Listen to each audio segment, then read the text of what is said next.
All right. Hello and welcome, everyone. So, Belly of the Beast has returned, which means we're going to talk about everything regarding the event and also what to bring to it and how to do the mission in general. For that, we're going to start with talking about the rewards and what's worth getting. So, we're going to be talking about all of the arcanes, basically. For that, we are on Larunda Relay, which is on Mercury. You can fast travel to Ortis just by using your little gear menu, which we're going to do now. And we have a variety of rewards. Now, obviously, the big kind of centerpiece reward for the event is access to Arcane Energize, which notably for this run of the event has been reduced in cost down to 30 volatile motes per copy. But getting 21 of these for a full set of Energize will be still quite a task. Other than that, you do need to be in a clan in order to access the legendary arcanes. And besides Energize, Grace and Barrier are much, much less useful. Barrier, I would say, is maybe the actually absolute last thing you should be looking to get from this event, as it's very expensive and not very useful. Grace is at least one that can come up, but Energize is definitely the big one for most people. Otherwise, there's cosmetic rewards in here, and you can make your own judgments about those. And then we have all of the normal rewards that just everybody can access, whether you're in a clan or not. Obviously, there's a lot of cosmetic items here, and you can make your choices on that. Obviously, the ephemeras will be unlocked over time as the event progresses, so make sure to keep on top of that if you want those, as I think they look quite good. Otherwise, the actual functional rewards in here are all of the arcanes and also the CD Lacera and the Basmo. Now, the CD Lacera is actually quite a good influence weapon, but it really doesn't hit the marks of a lot of the different incarnins that you'd normally be looking to get instead, but it is a good weapon if you like how it looks. And then we have the Basmo, which is like fine. There's some like weird kind of fringe builds with this that can come up. It's a unique sentient type weapon, which is all neat and fine. Then that's just a weapon skin there. But the main is all of these arcanes, and you want to know which ones are good. We're going to go in an order of rarity, starting with the commons and ending with the rares, of course. And I'm only going to be talking about the ones that actually probably have some use. So starting with Arcane Consequence, plus 60% parkour velocity on a very, very easy to trigger arcane is very powerful. A nice generic arcane that you can add to really any build, and it's going to make you fast. So, useful. Also very cheap. Obviously, the common ones are much more like easy to access than the rare ones if you're going to spend a very small amount of time on this event. Arcane Nullifier, I would say, is the better of the things in the common rarity, because Arcane Nullifier is 100% chance to resist magnetic status effects at max rank. This comes up in a variety of places. It comes up if you're going to be running Eidolons, if you're going to be running Profit Taker, if you're going to be running like the Apex tank. Any place where they like basically want the content to be harder, usually there's magnetic procs abound, and being able to just turn those off makes your energy economy better, it makes your shield management better, and it's really, really nice to have as a utility option. It also, as like a very fringe thing, allows you just to walk through all of like the Grineer security doors without having your energy drained. So if you're like mega lazy, there's also that, though that's a very small consideration. But that's all for the common arcanes. The rest of them are not very much worth it. Otherwise, moving into the uncommon territory, me personally, I'm kind of a fan of Victory as an aside to Grace, especially as a cheap option, as this just requires headshot kills in order to give you very good regeneration at a very good chance. But obviously, Grace is completely passive and outpaces this, but this is very cheap. One that you can turn to if you do want to have a healing arcane on a build, though, and it's gun-focused. Other than that, much better, we have Arcane Strike. 60% attack speed on a very easy to trigger arcane. This is more attack speed than you're going to get out of the primed attack speed mod for your melee weapons. Absolutely incredible for any melee focused Warframe, whether that's like Baruch or Excal or Valkyr or what have you, any given, weapons platform that you just happen to be bringing a melee on that you want to be focused on. This is going to be a huge boost for all of those, and is in very, very strong position.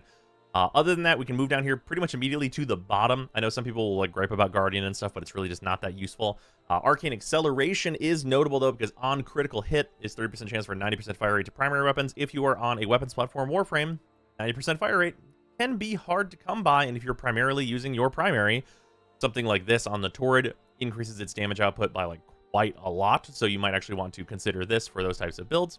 Otherwise, the two notable ones here are Trickery, which I do have to put an asterisk on because this is only and exclusively for Ashe, and even that is maybe kind of a hard sell. The only reason I bring it up is because it does kind of usually get used on Ashe specifically, but it's only because his invisibility is such like a bad duration as it stands by default that like the finisher kills that come out of his 4 can sometimes give you a much longer invisibility, and that's kind of convenient. So this is at the very bottom of the pile. I maybe should consider not even mentioning it here.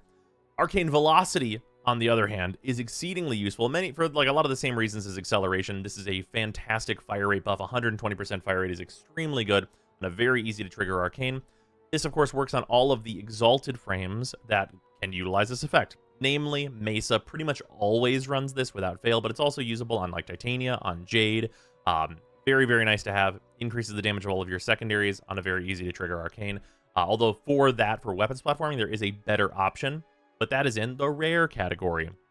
So we have Arcane Precision, which is on headshot, consistent, hyper consistent, 300% damage for 18 seconds on secondary weapons. That is a ton of stats to have. On the level cap Revenant build that I showed that is up on the channel, which you can go to brozime.com and just type in Revenant and get, or just search the channel. I do use this for the level cap run as it makes things a whole lot smoother. And it's just a ton of damage to be getting out of your arcane slot. It is massive. It's equivalent to, like, you know, the very strong arcanes in most cases, and it allows for much more damage than you probably will ever need, especially the better the weapon is that you use it on. Otherwise, we can move straight to Arcane Aegis, which, and I want to make this really clear, is probably the best arcane per time investment in the event. This arcane, unlike all the other ones we've talked about, does not need to be a full set to reach most of its functionality. At its base unranked level, 1 copy, not 21, 1 copy, 6 volatile motes, 1 run of the mission, you get a 3% chance for 5% shield recharge for 12 seconds anytime your shield is damaged. During those 12 seconds, when your shields are regenerating in that way, you are invincible. You cannot die to anything except for like direct toxin damage, which is fairly rare. So this is a incredible arcane to pick up a single copy of. Even if you are focusing in this event on you want to get your energized because it's expensive and hard to get, you should pick up 1 Arcane Aegis no matter what. It is an incredible utility ad. It is a incredible just survivability ad. It is phenomenal. Even at a single copy, you should pick 1 of these up minimum. A maxed one is obviously that much better, but like, you should get at least 1. Even if you're only going for energize, please pick up at least 1 of these. Aegis is very, very useful. Moving on though, we do have Arachne. Arachne, a lot more niche. This one's a weird one. So this is on wall latch, which means you have to aim glide near a wall, so you touch the wall and stick to it for just a moment. Literally happens on contact. You don't have to sit there for a couple seconds or anything like that. Get 150% damage for 30 seconds. Now that's quite a long timer, and the things that this affects are the reason why this is good. This affects Warframe abilities that are considered to be weapons. So, for example, Stynax's 4 is affected by Arcane Arachne, and it's effectively like a pressure point effect for that, increasing your damage by a ton whenever you utilize it with it. In addition, there's some other ones that you might not expect to be considered a weapon, such as Nova's 1, that this also affects, and you can increase the damage quite a bit if you're doing like her 1 spam build. Arcane Arachne will increase your damage there as well. There's a few different places where Arcane Arachne can come up, and also, of course, this works on all of your guns. So just a generic increase to damage is also not bad, though it is, if I remember correctly, additive with sources like Serration. So it's not like its own multiplier and like a Bane or something crazy like that. But for places where you can't normally get a pressure point style effect, very effective. Otherwise, we just have 2 more to talk about, which is Arcane Fury. Now, this is on critical hit, 60% chance for 180% melee damage, 2 melee weapons for 18 seconds. Now, big important point about Arcane Fury, the weapon you are using, the melee that's going to get the benefit from this, does not need to be the thing that is getting critical hits. This can be triggered from like sentinels, other companions, other like abilities that can crit. All the things that can crit can trigger Arcane Fury. That's important because the home for this, at least currently, obviously there's some changes in the work going into stat sticks and stuff going forward, but the home for this right now is actually Gara, because Gara's Sentinel will usually go out and give you just the free 180% melee damage, which drastically increases the damage of her like 1+4 combo, because this affects her 1, which then is transferred into affecting her 4. So it's a pretty big damage increase there, and it's something to consider going forward, as it's just a lot of damage to be adding. I mean, it's better than Prime Pressure Point. And then finally, we have Avenger to talk about. Now, Avenger, specific thing that's not listed here, I do really wish that they would add in like a word to just let people know that this is how this works. This is on damage, 21% chance for plus 45% crit chance for 12 seconds. The way that crit chance is added is not additive with other like normal crit increasers, where like you take 5% crit and then add plus 100% and it becomes 10 because you added the 5% again. This is a flat increase. This just adds on top of whatever crit you have. So if you have 5% crit and you add plus 45, you're at 50, not like 7.5 or whatever. So this is absolutely stellar. I use it on Mesa. You usually do have to set this up with like combat discipline or some other similar effects in order to be able to trigger it reliably. But Arcane Avenger is very, very solid for especially like, you know, any of like the crit abuse situations you can get into. The new core being the one that's kind of famously that. But yeah, lots of good arcanes here. The ones I didn't mention doesn't mean that they're like totally worthless or whatever. And like obviously this event is the place where it's worth finishing your collection of these arcanes because it is the most accessible it's ever been. But that is what's going on. Also worth noting that you're getting the volatile motes. These are what the event is, but the vestigial motes, there's a lot of good rewards in here. Jade's in here. The Kantari are not bad. Harmony's not bad. Evensong is a weird niche thing. And then Afflictions and Fortifier and Battery are all really worth picking up. So you'll be getting this alongside everything else you're going to be getting from the event. So it's just really worth doing top to bottom. Now, speaking of it being worth doing, I wanted to talk about kind of what I would say is the best build for it, especially if you're going to be needing to solo it, and that is Zephyr. Zephyr specifically with Silence subsumed, which is Banshee's ability. Banshee, obviously very easy to access and just toss into the helmet if you have access to that. The reason why Zephyr with Silence is because, number one, this is a build that Zephyr will already run sometimes because Silence is convenient for her because of how it interacts with the way that she defends herself. But specifically, what Silence does is it makes it so that the Sister of Parvos in the mission and all of the Jade XMI that this mission is chock full of cannot use their abilities. So like the Jade laser that's constantly following you in the event and all the disruptive effects that the Sister of Parvos can sometimes cast, none of that stuff works if you have Silence turned on. So you basically just like normalize the mission and you greatly like simplify what it is that you are doing during the mission. And as a solo player, that's immensely useful. Alongside that, the reason that Turbulence is so good here is, number one, it makes you functionally invincible alongside Silence because most of the things that could actually get through Turbulence are abilities, and they're not allowed to cast them if you have Silence up. So Turbulence also is a big AoE bubble around you whenever you have this much range, which means whenever you're at the defending stuff stages of the event, you can just stand on the objective and the enemies cannot hurt it. Their bullets do not work in that vicinity, so as long as you shoot anyone who stands a little too close to you, they can't hurt the objective, which means you can just follow the objective out or follow the objective to wherever you need it to be, and at the beginning, you don't really have any risk of it ever getting damaged, which is like very, very helpful as a solo player. Besides that, obviously Zephyr is just generally very good using her tornadoes and other various combinations of things. The total build looks like this. The reason this build looks this way is because it's the usual kind of max range stuff that you go for on Zephyr. But we're also using Energy Nexus, which is just to make sure that you always have energy for Silence and Turbulence, because you're going to be doing a lot of running around and actually usually not very much killing in this mission, because you're mostly going to be running around getting the special batteries, which we're going to be talking about now. So we're going to jump into the mission here. Obviously, like, I'm going to be soloing this. Soloing it is way, way more of a pain than even adding one additional person with you. I will note that in addition to Zephyr, another Warframe that can subsume Silence very easily and that is very good at this event is Wukong, or Protea even. There's a lot of good choices for it. Silence is usually the go-to, but if you're in a group and there's a Zephyr with Silence, that opens up everyone else to kind of do whatever they want. So if you add even one other person you're coordinating with to this, it's going to make your life a lot simpler for multiple reasons that we're going to talk about while I'm doing this mission. Now, this mission lasts like about 5 to 10 minutes. I'm probably going to be on the slower end of that, just because we're going to be talking about exactly what you're going to be doing at every given stage of the mission. We are, of course, doing this on Steel Path, which is more rewarding. And I just wanted to like show that it can be done on Steel Path, of course. But yeah, so this first defense objective, it's worth noting that even if this dies, you don't actually fail the mission. So like, you don't really have to be that concerned about defending it, but defending it will make it so that things go much more smoothly for you, that's for sure. Oh, we're just going to charge up the turret here. Yeah, we can just do, you know, usual stuff here, just like getting enemies into the tornadoes and zapping them all with the turret.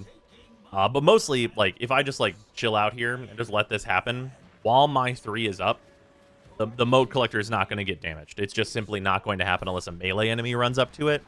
And because I'm generating enough energy, like, I can just hit my 3 again whenever need be. Like, I can use my 2, of course, and, like, clear these enemies out with just, like, my tornadoes plus the torrid stuff. Or, like, you know, plus Latum. Latum specifically is really good here, by the way. It's the one I chose to bring on this mission because it is it's the generic, like, easiest to get thing that, like, basically instantly deals with the sister. It's worth noting that the damage output you are going to see on the sister is affected greatly by being Zephyr because of the way tornadoes interact with that enemy. But, like, you don't have to be Zephyr for this by any means. It'll probably just be a little bit slower in certain cases. Then we have this here. You do have to follow this to bring this onto the elevator, and this is going to take us to, like, the next important bit of this mission, which is launching the elevator up. So these are what we're looking for. Learning the spawns of these is going to take a while, and I got to admit, I'm not perfect at, like, memorizing all the spawns of where these can be.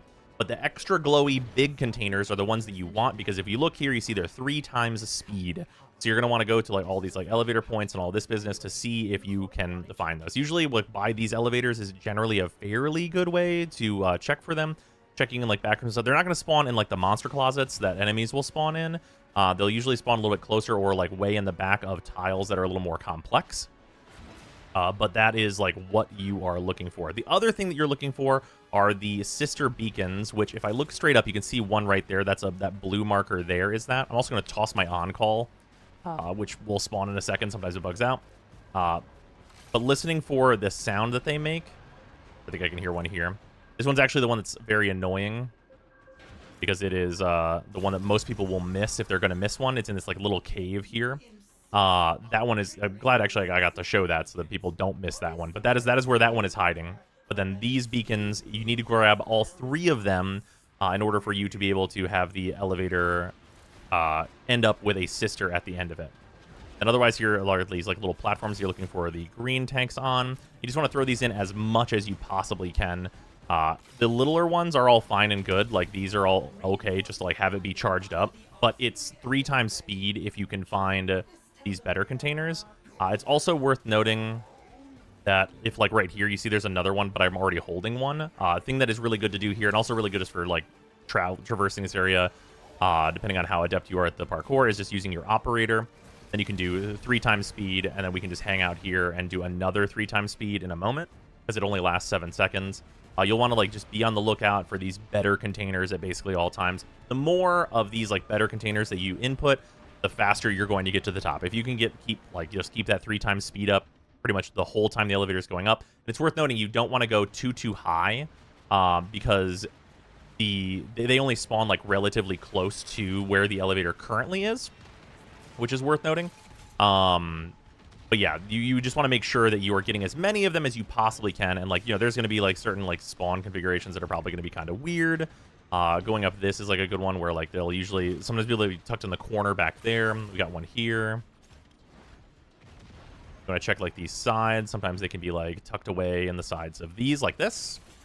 You just want to make sure you can get as much as you possibly can on this. You will get, like, a big jump boost, which is worth noting.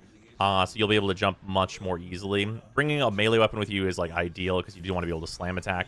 And yeah, just making sure you get all 3 of the sister beacons because it will nearly double your rewards fairly often from this event is just a thing you should make sure you're doing. We're a little over halfway now. Just want to get as many of these as we can. I'm on, like, the Titron, which is, like, usual good stuff Titron. Just do a good slam. Just making sure to recast Silence and my 3 on cooldown. Enemies are, like, you know, not really a big issue. You don't have to defend this. It doesn't do anything to you, and if you're, like, not defending the elevator, so getting these special canisters really is the thing to be doing while you're in this mission.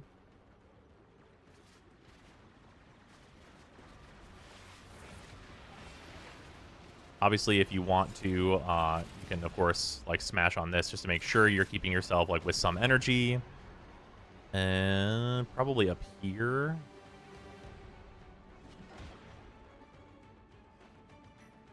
This is the thing that sometimes you can just kind of run out of places. This is also why, like, having multiple players is super good, is because you're going to have multiple people searching for these green canisters all the time. They can sometimes spawn, like, below where the elevator currently is, which can happen.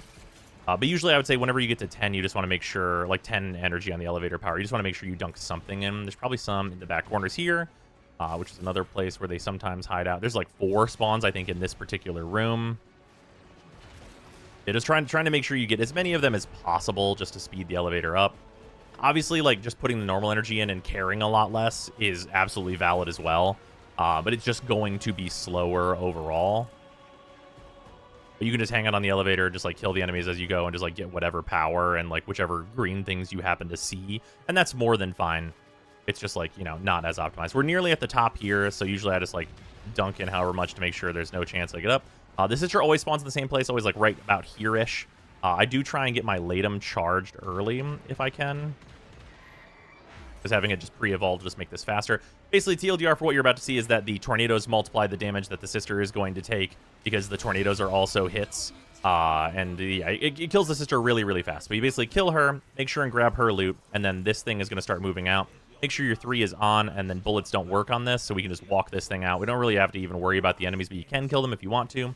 We're at about, like, 7 minutes or so. This mission can, if you really optimize it, especially in a group, go down to, like, 5 minutes-ish is probably, like, where you can get to. Obviously, I'm kind of just yapping it up and, like, not super focused on optimally checking every single spawn, and that's the thing that's, like, very high effort anyway. So if you just want to chill out and do this mission, you're going to complete it very quickly, just kind of regardless. Especially, you know, Zephyr is making that very easy, and, like, the thing that Zephyr is doing here at this part is if the capsule does lose all its health, you do not fail the mission, but it will pause and just, like, make you wait for its shields to fully regen before it'll continue on, which just means you're going to wait and wait and wait if you're allowing that to happen. That's also one of the big problems with soloing this as Wukong, is Wukong doesn't really have any actual effective way to defend this outside of just making sure everyone is dead, which is honestly harder than just being Zephyr in this objective's vicinity. But yeah, that's the Belly of the Beast event. Hopefully this video has been helpful to you and has covered all of the things that you probably wanted to know about it. Yeah. Also, hey, I am going to start up doing pages on Brozime.com, which is going to be linked in the description below, for different events and things. If there's more information that you want to see there, you can go check out what's there right now, as there's a little bit more information than I've talked about here. And also a link to this video to talk about all the things that I wanted to talk about in it. But yeah, that's what's going on. Let me know how you guys feel about all that good business, and I'll see you next time. Goodbye. Hey everybody, it's time to thank the patrons that are hanging around and supporting the channel. So, start with that. The $10 patrons are Atheon, Alex Farnham, Arbiter Daydream, Barkus, Benuven, Plotomatic, Brutus Salazar, Candelathra, Blob World, Dylan Dworsky, Athrain, James Harthorne, JC4 Science, Josh, Luzanth, Vicotel, Michta, Nerve, Ruby, Sanyu, Sharp247, The Coupon of Death, Waifu Wars, Wowdad01, and Zeraphir. Also, thanks, of course, to all of the other patrons for supporting the channel. It is much appreciated.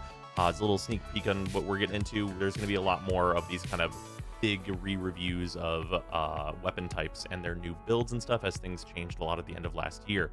And of course, there's also planned new free-to-play before we get into any more big updates. So look forward to that.